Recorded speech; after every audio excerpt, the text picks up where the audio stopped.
Si tu es débutant en tarot et qu'il est difficile pour toi de retenir les définitions des cartes, alors cette émission est pour toi. Durant les prochaines minutes, je te donne une méthode simple pour retenir facilement les définitions de 40 cartes du tarot. Et l'objectif, c'est que tu n'aies plus besoin de systématiquement regarder un livre de définition ou bien le fascicule qui est livré avec tes cartes lorsque tu tires les cartes à tes amis ou à toi-même. Bienvenue sur Instant Divination, moi c'est Lily, créatrice de instantdivination.com. Dans cette émission, je te partage mon expérience, mes réussites et mes échecs avec mon apprentissage du tarot, de l'astrologie ainsi que des cartes Lenormand, afin que toi aussi tu puisses améliorer ta vie et vivre en confiance grâce à la divination et la voyance. Donc comme je te l'ai dit dans les prochaines minutes, je te partage une méthode simple qui marche pour moi, qui a marché pour moi et qui marche toujours, pour se souvenir facilement des définitions de 40 cartes du tarot. Alors en tarot, on a les cartes majeures. Le tarot se divise en deux types de cartes. On a les cartes majeures au nombre de 22 et les cartes mineures au nombre de 56. Les cartes mineures, ce sont les cartes que tu retrouves généralement dans un jeu de cartes basique. Elles vont de l'As au roi. Et dans cette vidéo, dans cette émission, on se concentre sur les cartes dites mineures et spécifiquement sur les 40 cartes. J'ai dit vidéo parce que si tu regardes ça sur YouTube, eh ben, ce sera une vidéo. Maintenant, si tu es sur Spotify, eh ben, ce sera en mode podcast.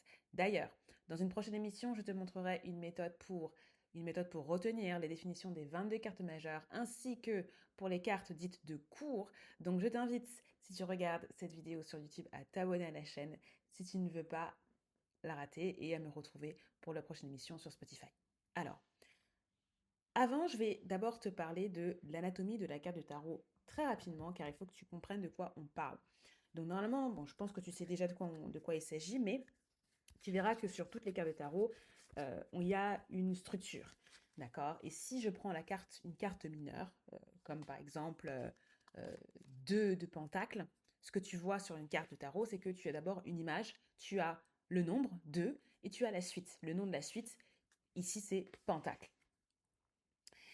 Avec cette méthode que je vais te montrer là, on se concentre uniquement sur les moyens mnémotechniques avec la suite pentacle et le nombre 2. Donc ici, on ne s'intéresse pas forcément à l'image. Donc c'est pour ça que pour cette méthode, tu n'as pas forcément besoin de te référer à l'image. On se concentre sur la suite et les nombres. Donc maintenant qu'on sait ça, on y va. Le tarot, il faut savoir que c'est une histoire, c'est un processus. Le tarot, c'est une manière de raconter une histoire, une situation, un événement. Dans toute histoire, on a un processus. Et il y a un début et il y a une fin. Et s'il y a quelque chose que tu dois retenir, principalement pour pouvoir retenir les définitions des cartes, c'est ça. C'est qu'avec les tarots, on a un début et on a une fin. Que ce soit les cartes majeures ou que ce soit les cartes mineures. Et donc, lorsqu'on va de l'As à la carte numéro 10, quelle que soit la suite, on a un processus qui est décrit par le tarot. D'accord? Je te donne une analogie. Avec les lettres, on va de A à Z. A étant le début, Z étant la fin. C'est pareil avec les nombres du tarot. On va de As, le 1, c'est le début, et la carte numéro 10, ce sera la fin, le résultat, le dénouement. Donc déjà là, je viens de te donner deux définitions que tu connais. Très simple. L'As, ça va toujours commencer, ça va toujours parler du début de quelque chose, du commencement. D'accord? Il y a cette idée d'initiation. Effectivement, l'As, c'est comme le numéro 1. Avec le numéro 1, on sort du zéro, on sort du rien du tout pour commencer quelque chose, n'est-ce pas? Donc 1. Et avec le numéro 10, bien sûr, eh ben, c'est la fin, c'est la complétion. De 1 à 9, on avait les chiffres, et ensuite on passe à quelque chose de... On termine ce chemin de 1 à 9 avec le numéro 10. 10, c'est la fin, c'est le résultat, le dénouement, la mort, d'accord? Et on sait que le numéro 10, c'est le dernier chiffre, c'est le dernier nombre plutôt, si tu préfères, des cartes qu'on a. Comme je te l'ai dit, on va de l'As au numéro 10. Et donc 10, c'est la dernière carte, d'accord, qu'on peut avoir, le dernier nombre qu'on peut avoir dans le tarot. Et donc c'est pour ça que en moyenne monotechnique, tu n'as juste à te souvenir que 10, ça parlera toujours d'une fin, ça parlera toujours d'un résultat. Alors maintenant que tu as une définition, un moyen même technique pour te souvenir de l'As et de 10, on va s'intéresser à ce qu'il y a entre les deux. Comment on fait pour se souvenir de 2, de 3, de 4, de 5, de 6, des cartes qui ont justement ce nombre-là. Alors on va commencer chronologiquement, on va suivre une logique. Donc après 1, on a le 2. Et ce que je veux que tu retiennes ici, c'est que ce qu'on va utiliser pour retenir les définitions, c'est des métaphores. Ce sont des références, d'accord? Je ne vais pas te donner des keywords, des mots-clés que tu dois retenir. Non. Quand on veut apprendre quelque chose, il faut connecter cette connaissance à une référence. Et donc, pour que tu puisses déjà te préparer, pour que ton cerveau puisse se préparer à ça, je t'annonce déjà que je vais utiliser des références et des métaphores, la métaphore du parcours, la métaphore de l'aventure, et je vais aussi utiliser la géométrie. Alors, n'aie pas peur, c'est la géométrie que tu as dû apprendre en primaire, normalement, primaire, collège, donc il n'y a pas de problème. Ça va faire sens. Alors, si on s'intéresse au numéro 2, quand je dis numéro 2, c'est les cartes 2 de pentacle, 2 d'épée, 2 de, 2 de bâton, par exemple. Donc, le numéro 2 dans dans la carte du tarot. 2, tu sais, qu'en mathématiques, ben, après le 1, on a le numéro 2, et donc on avait un point, on en a deux. On a deux choses. On a un couple, parfois. D'accord? Le 2, ça fait référence au couple. Donc déjà, tu as une définition. Quand tu vas avoir le 2, tu peux penser au couple. C'est-à-dire qu'on n'est plus tout seul, on est avec quelqu'un, le couple, le partenaire, la dualité. Quand on a deux choses, on a un choix. Quand on a un, on n'a pas le choix. C'est juste un chiffre. Mais avec deux, on a le choix. Ça aussi, c'est une définition. N'est-ce pas? Donc il suffit juste de penser à ce que représente le 2 en général. Le 2, ça représente quoi? Ça représente le couple, le choix, la dualité. D'accord? Ça représente aussi la connexion. Puisque au début tu es tout seul, au début il y a un seul point, et maintenant avec un deuxième point, tu peux maintenant te connecter à autre chose. Ça c'est pour le 2. Pour le numéro 3, je vais t'inviter à penser, à continuer à utiliser cette métaphore du point. C'est même pas une métaphore, c'est juste une situation. Donc comme je t'ai dit, avec 1, on a un point. Avec 2, on a 2 points. Et avec 3, on a 3 points. Maintenant, tu sais qu'en géométrie, lorsqu'on a 3 points, on a tout un monde qui s'ouvre. On a le monde des polygones qui s'ouvre. Mais d'abord, on a la première figure que tu peux faire, c'est un triangle. Et ce que je veux dire par là, c'est que quand on n'avait que 2 points, on pouvait tracer qu'un trait. D'accord? Là, maintenant, avec 3 points, on peut tracer des formes. C'est du concret. C'est quelque chose que tu peux dessiner, c'est quelque chose qui peut se voir. Et le 3, c'est la concrétisation. Le 3, c'est la concrétisation. Le 3 aussi, ça symbolise le groupe. Pourquoi? Parce que lorsqu'on n'est que deux, je t'ai parlé du couple, n'est-ce pas? Quand tu rajoutes une troisième personne, vous êtes maintenant un groupe. D'accord? On ne parle pas de groupe quand on est deux. On parle de groupe quand on est plus de deux. En l'occurrence, trois. Et donc ça aussi, c'est une définition du tarot. Le groupe, l'effet de groupe avec le 3. On en reparlera dans une prochaine émission lorsque on étudiera les cartes peut-être carte par carte. Mais c'est ce que tu dois retenir avec le numéro 3. Avec le numéro 3, on a du concret, on peut créer un triangle. Et on a la concrétisation, on a le groupe. Mais c'est aussi la complétion, la première phase de complétion. D'accord? Avec le numéro 4, c'est assez simple dans le sens où si on continue avec notre théorie du point, si on continue avec notre histoire des points, on part de 3 points et maintenant on en a 4. Avec 4 points, on peut faire quoi? On peut faire un carré. Et tout de suite, je t'invite à penser, quand tu penses au mot carré, on pense à la structure. On a une expression qui dit c'est carré, n'est-ce pas? Donc avec c'est carré, on a quelque chose de droit, on a quelque chose de structuré, on a quelque chose de stable. Et bien c'est exactement ça. Les cartes du tarot avec le numéro 4, généralement ça va faire référence à tout ce qui a rapport à la structure, tout ce qui a rapport à la stabilité.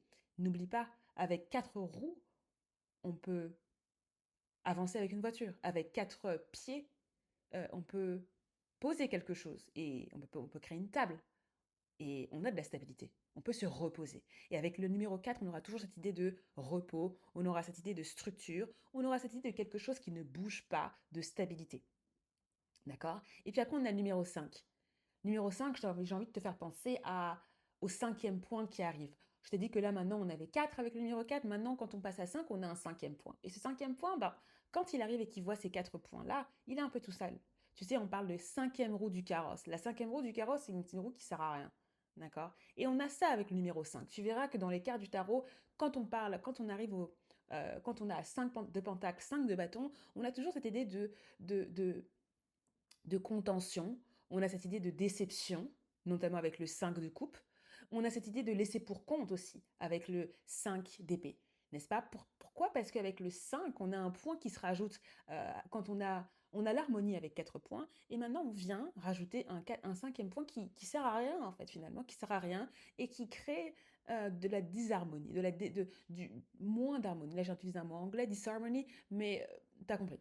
Alors, donc, avec la, avec le 5, on a, comme je te disais, la cinquième roue du carrosse. Et avec un autre terme, tu sais que si on revient à la géométrie, on a le pentagone. On a le pentagone. Le pentagone, c'est une forme géométrique avec 5 côtés. Je t'invite à te référer à une autre référence. C'est un peu redondant ce que je viens de dire, mais tu comprends. Le Pentagone, c'est quoi? Le Pentagone, c'est aussi le ministère, c'est le surnom qu'on donne au ministère de la Défense aux États-Unis. Donc déjà, le ministère de la Défense, c'est la guerre. Donc encore une fois, on a cette idée de la guerre.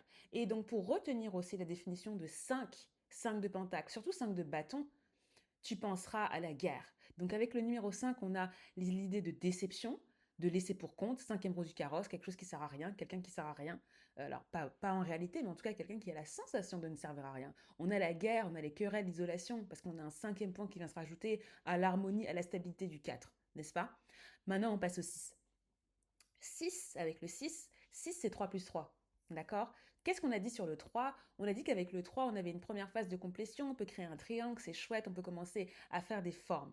D'accord? Et 3 plus 3, euh, le 6, en fait, c'est comme si on avait deux 3. C'est comme si on avait deux, deux groupes qui sont parfaits, on va dire ça comme ça. Deux triangles qui peuvent former aussi une autre forme qui est harmonieuse. Et donc, du coup, on retrouve cette harmonie. Après le manque d'harmonie avec le 5, après la contention, la guerre, on a cet autre point, pardon, qui se rajoute et qui permet, au lieu d'avoir 5 points, d'avoir 6 et de pouvoir créer une forme qui est de nouveau harmonieuse. Et donc, du coup, avec le 6, on aura toujours ce retour de l'harmonie. Tu vois, on aura toujours cette harmonie qui est retrouvée. C'est une harmonie, mais c'est pas l'harmonie du début avec le 3, où on a une première phase, c'est le début, on ne sait pas trop ce qui va s'avenir du futur. Non, avec le numéro 6, avec les cartes qui ont le numéro 6, généralement on a une harmonie qui n'est pas n'importe laquelle, c'est une harmonie qui est retrouvée. C'est aussi une deuxième phase de complétion. On verra ça surtout avec le Six of Wands, le Six de bâton, je le dis en anglais. On a cette idée de victoire. Après le 5, après la guerre du numéro 5, on a la victoire au numéro 6. Donc c'est à ça qu'on peut penser. Et avec un autre moyen mémotechnique, pense aux dés. Quand tu tires les dés, le numéro 6, en général, c'est le chiffre de la chance. On aime avoir un 6, généralement dans les jeux de dés. Donc là encore, tu peux connecter le 6 avec cette idée de victoire, parce que tu le connectes au jeu. Et ça, c'est cool. Maintenant, on passe au 7. Encore une fois, c'est rebelote. Tu vois que l'histoire se répète. Là, on avait l'harmonie avec le numéro 6, on avait 6 points, et là, on rajoute un autre point, et ça fait qu'on a encore un manque d'harmonie, puisqu'on a encore un autre larron qui vient casser cette harmonie qu'on a trouvée avec le 6. Et donc, avec le 7, tu vois là où je veux en venir, on a encore une harmonie qui est perturbée. Mais c'est pas une harmonie perturbée dans le sens où on ne sait plus quoi faire. Non, on a déjà de l'expérience. On est déjà au numéro 7. Et là, je fais référence à la métaphore de l'aventure. C'est-à-dire que là, depuis le temps, depuis qu'on a commencé au numéro 1, on a eu 1, 2, 3, 4, 5, 6. Là, c'est le numéro 7. D'accord? On a déjà fait du chemin. Donc, on n'est plus novice. L'harmonie est perturbée, pardon, mais c'est plus la mort, quoi. On n'est pas, c'est plus la débâcle du numéro 5. Là, on a un peu d'expérience, mais c'est une sorte d'autre challenge. Et avec le numéro 7, on a toujours cette idée on a eu de l'harmonie, on a commencé quelque chose, on arrive au numéro 7, mais il y a un challenge. C'est pas fini, il y a encore une étape supplémentaire à faire. Euh, et comme je te l'ai dit, si on reprend la métaphore du point, tu vois qu'on avait 6 points, c'était l'harmonie. Là, on commence à avoir 7 points. 7 points, ça fait beaucoup. 7 points, ça fait beaucoup de choix. Avec le numéro 7, généralement, quand on a le numéro 7 dans la carte du tarot, on aura toujours cette idée de beaucoup de choix, d'incertitude, d'hésitation entre plusieurs choses. Donc, avec le numéro 7, il faut retenir que généralement, ce qu'on va avoir comme définition et comme histoire qui est racontée par des cartes du tarot avec le numéro 7, que ce soit 7 de pentacle, que ce soit 7 de coupe, on aura cette idée d'hésitation, d'harmonie perturbée, soit on a trop de choix, soit on hésite, soit on a un nouveau challenge, d'accord, qui demande de revisiter la structure qu'on avait avant, d'accord, on a un autre point qui s'ajoute, et du coup on doit revisiter l'harmonie qu'on avait dans le numéro 6. D'accord? Donc c'est un peu un élément perturbateur. Quand on a le numéro 7, pardon, on a un peu cet élément perturbateur qui demande de revoir sa copie. Maintenant, on passe au numéro 8. Avec le numéro 8, je vais te donner deux idées. Le 8, tu sais que c'est comme le signe de l'infini, mais à 90 degrés. Ou enfin, en tout cas, bifurqué de 90 degrés.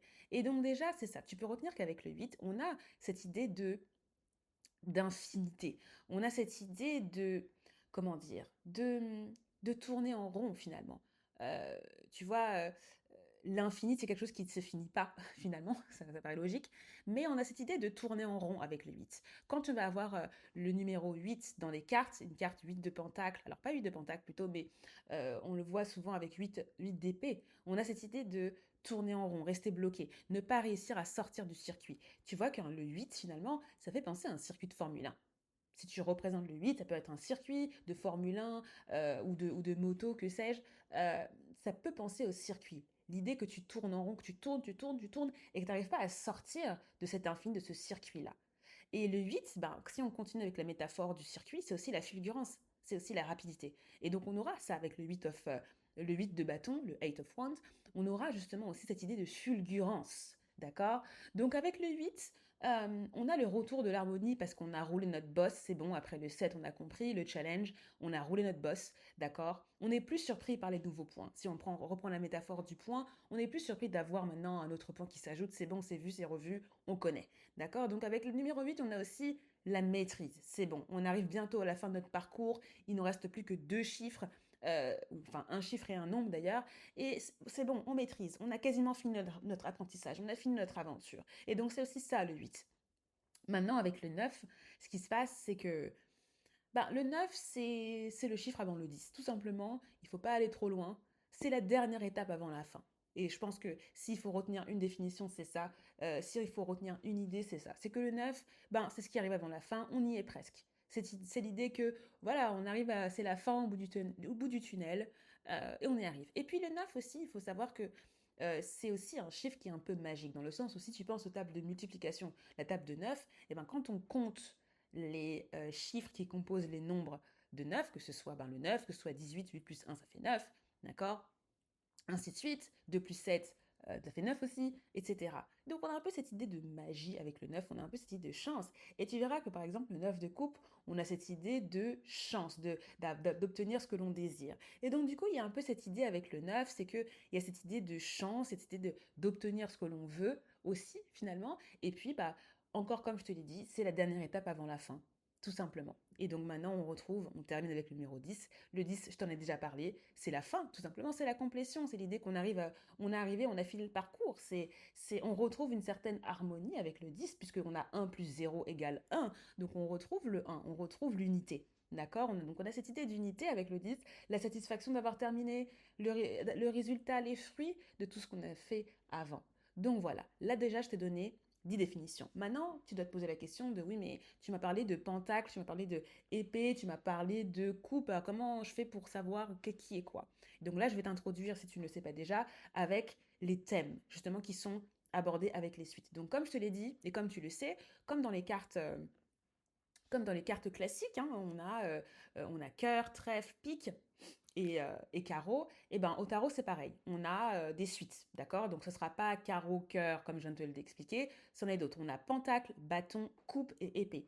Alors, et donc ces quatre suites-là, avec ces quatre suites, il y a un thème à retenir. Et c'est assez facile parce que tu peux faire aussi des corrélations. Avec le pentacle, généralement, tu verras que c'est représenté par une pièce. D'ailleurs, je crois qu'il y a aussi des gens qui appellent ça pièce, ou je sais pas. En tout cas, en anglais, on va dire coin. On peut dire pentacles, on peut dire coins aussi. Ou disque. Ah voilà, en français, on dit disque, d'accord? Et généralement, ce que tu vas avoir sur les cartes, c'est littéralement des pièces. D'accord? Et donc déjà, rien qu'avec l'image, je t'ai dit qu'on n'utilisait pas les images, mais bon, là, c'est pour aller plus vite. Le rapport, le thème des pentacles sera souvent l'argent, les finances, le travail, les possessions, le matériel. Et si tu veux retenir le thème, il faut le connecter avec aussi le carreau, si tu veux.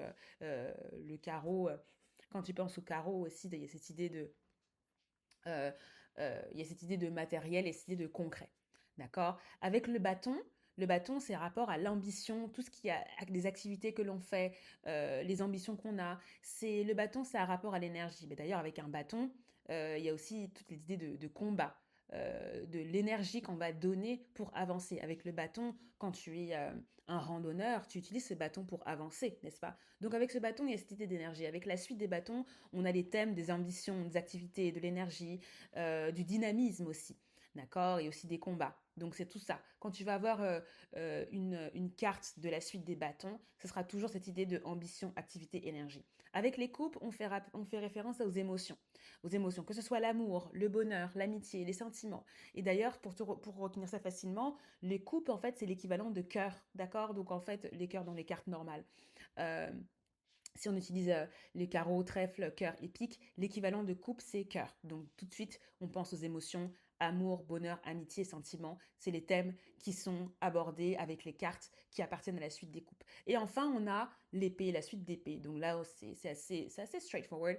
Euh, c'est assez, euh, c'est assez littéral, on va dire. Avec l'épée, bah, on a cette idée de challenge, de combat, de défi. On a cette idée de nécessité de trancher. Donc des thèmes, les thèmes de la vie où il y a du challenge, il y a du défi. C'est souvent des cartes qui sont un peu négatives, les cartes de la suite de l'épée. Et voilà, c'est le combat, qu'il soit psychologique ou qu'il soit physique. C'est souvent des cartes de galère, des thèmes de galère quand on a les cartes de l'épée. Et voilà, et pour se rappeler du défi, tu peux penser aussi aux films de cap et d'épée, généralement, que ce soit d'Artagnan, que ce soit les trois mousquetaires, on a cette idée de défi aussi, hein, quand on met au défi quelqu'un avec une épée au combat. Et donc voilà, la suite des épées, ça fera souvent référence à des thèmes de défi, de challenge, de tristesse aussi également. Alors maintenant que tu as tout ça, eh ben, tu connais les 40 définitions, enfin les 40 définitions, tu connais, tu as une définition pour les 40 cartes du tarot. Pourquoi? Parce que, comme je te l'ai dit, les cartes du tarot vont de 1 à 10, en tout cas pour les cartes mineures, 1 à 10 pour chaque suite. Donc tu vas avoir As de l'As à 10, ça va de l'As de Pentacle au 10 de Pentacle, l'As de bâton au 10 de bâton, l'As de coupe au 10 de coupe, l'As d'épée au 10 d'épée. Donc maintenant tu connais 40 définitions. Et pourquoi je te dis que tu connais maintenant au moins 40 définitions? Parce que tout ce qui te reste à faire maintenant, c'est de combiner. Combiner le numéro et la suite. Donc, je te donne un exemple pour terminer, pour conclure cette émission. Si je prends l'exemple de 4 de pentacle, je t'ai dit tout à l'heure que le 4, d'accord, on pensait au carré. C'est carré, c'est la structure, c'est stable. D'accord? Pentacle, on a dit que c'est tous les thèmes le thème de l'argent, le thème de la stabilité, le thème du travail. Je t'invite à regarder la carte de pentacle, 4 de pentacle si tu l'as, ou 4 de disque. Généralement, l'image que tu vas avoir, si tu utilises un tarot de Rider-Waite, tu vas avoir une personne, un caractère, un personnage qui tient 4 disques, 4 disques, 4 pentacles. Et généralement, cette personne est assise. Donc, on a cette idée de stabilité. Et effectivement, généralement, le 4 de pentacle, quand tu tires cette carte-là, ça dénote souvent une situation de stabilité financière, euh, de, d'une période où tu vas peut-être économiser de l'argent, d'une période où tu vas te soucier de ce qui se passe dans tes finances, ou que tu vas te soucier de ce qui se passe dans ta vie professionnelle et que tu vas essayer de rechercher de la stabilité. Et donc c'est ça qu'on a avec le 4 de Pentacle, et tu vois bien que juste en se référant au numéro 4 et à la suite, tu peux déjà, sans avoir regardé l'image, tu peux déjà te dire, ok, 4, on a structure, stabilité, pentacle, rapport à l'argent, rapport aux finances, rapport à la matière, rapport aux ressources. Et tu peux déjà dire, ok, si tu tires cette carte à quelqu'un, tu peux dire, ok, là, on a l'impression qu'effectivement, euh, le thème de l'argent, de la stabilité, de la structure est important pour toi, ou en fonction de la question qu'on te pose, en fonction de la question que tu poses, tu adaptes. Voilà. On arrive à la fin de cette émission. J'espère que ça t'a permis, ça t'a aidé et que toutes les références que je t'ai partagées ici ont fait sens. Le tips final que je vais te donner, c'est d'associer des références aux cartes. Là, je t'ai donné des références. Ce sont les miennes, mais ce sont aussi des références que je pense que tout le monde partage. Je t'ai parlé par exemple de l'expression cinquième roue du carrosse. Je pense que c'est une expression que tu connais. Mais n'hésite pas aussi, toi, à voir quelles sont les références que tu peux avoir par rapport aux chiffres et qui peuvent te permettre de retenir les définitions des cartes. Parce qu'au final, tu sais, le tarot, c'est un langage que tu as avec ce que j'appelle les guides, les anges, peu importe ta religion, peu importe ta spiritualité, mais en tout cas, c'est un langage que tu as avec les esprits, entre guillemets, les guides, l'indicible, l'univers, si tu préfères. Et ce langage, tu le peaufines. Et ce langage, c'est quelque chose de mutuel. C'est-à-dire que lorsque tu vas utiliser les cartes du tarot, tu poses des questions, tu entres en communication, et il faut que tu aussi expliques, que tu poses les bases de comment tu vas comprendre les cartes du tarot. Donc finalement, tu sais, on a chacun, tu pourrais aussi créer tes propres définitions du tarot, si tu le voulais. C'est juste que depuis des centaines d'années, des gens ont peaufiné un art. On ne va pas réinventer la roue, vous voyez. Donc, c'est pour ça. Mais tu peux personnaliser tes définitions. Tu peux personnaliser ce langage de manière à ce que tu aies justement une, euh, une compréhension personnelle du tarot. Et c'est en ça que je t'invite à aussi reprendre tes définitions, euh, repenser à tes références de manière à enrichir ton vocabulaire et tes définitions du tarot. Et au fur et à mesure que tu vas tirer les cartes pour toi-même ou pour les autres, tu vas constater et que tu vas constater que ce que tu as prédit s'est avéré, c'est là aussi que ton vocabulaire, tes définitions vont s'enrichir parce que tu vas connecter la carte à des événements concrets. Et le tarot, c'est concret. C'est concret parce que c'est des choses qui se réalisent. Ça parle de la vie, ça parle de l'histoire, ça parle d'un processus, ça parle des situations de vie. Et donc, ça doit toujours être connecté à du concret, que ce soit la concrétisation psychologique ou la concrétisation de la vie. Voilà, on arrive à la fin de cette émission. J'espère qu'elle t'a aidé. Si tu me trouves ici sur YouTube, je t'invite à t'abonner à la chaîne. Dans une prochaine émission, on s'intéressera donc à une méthode pour retenir facilement les définitions pour les cartes de cours ainsi que les cartes majeures.